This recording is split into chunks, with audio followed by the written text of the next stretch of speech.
एक छोटा सा प्रैक्टिकल है, आप करके देखेंगे तो बाबा कुबेर भंडारी वैसे ही भंडार भर देगा। थोड़ा सा प्रयास, अगर आपके सबके घर में गंगा जल है तो एक प्रयास करके देखिएगा।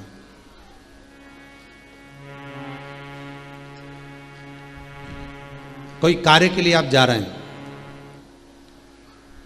और वो कार्य अटक रहा है, नहीं हो रहा, बहुत प्रयास कर लिया आपने, बहुत दिन से लगे हुए हो कि यह काम होना ही चाहिए, ये काम बहुत जरूरी है और होना ही चाहिए, नहीं हो रहा।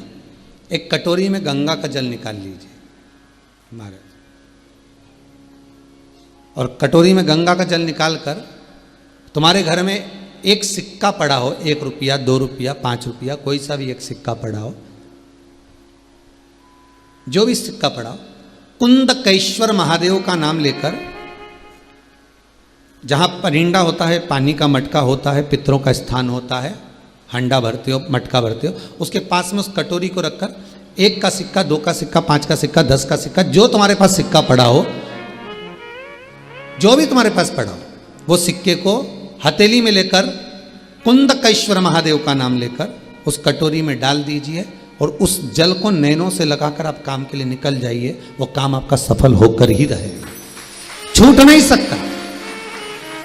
गंगा के जल में वो बल होता है, और आप जो सिक्का डाल रहे हो वो ये समझ कर डालें कि कुंदकेश्वर महादेव को मैं गंगा में स्नान करने के लिए, हमारे यहाँ पहले हमने भी देखा, आपने भी देखा होगा, किसी जब बारिश नहीं होती है या कोई काम अटक जाता है, जब बारिश, तो क्या करते थे पहले के जमाने में कि मंदिर को पैक कर दे, उसमें पानी भर दे शंकर जी के ऊपर।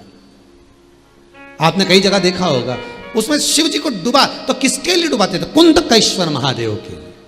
ये नियम है कुंदकेश्वर महादेव का। पर आज के जमाने में तो चंपेश्वर महादेव है तो उनको भी डुबा दे, गुप्तेश्वर महादेव है तो उनको भी डुबा दे। ये उनके लिए नहीं है। कुंदकेश्वर महादेव किनका नाम है?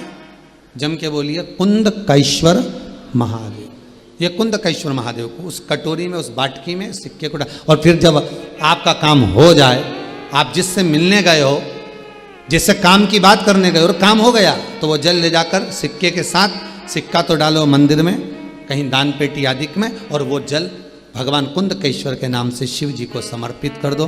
बाबा से विनती करो, बहुत बहुत साधुवाद है बाबा, आपने मेरी लाज रख ली, तेरी कृपा बनी रहे, बस ये सुख मिलता है।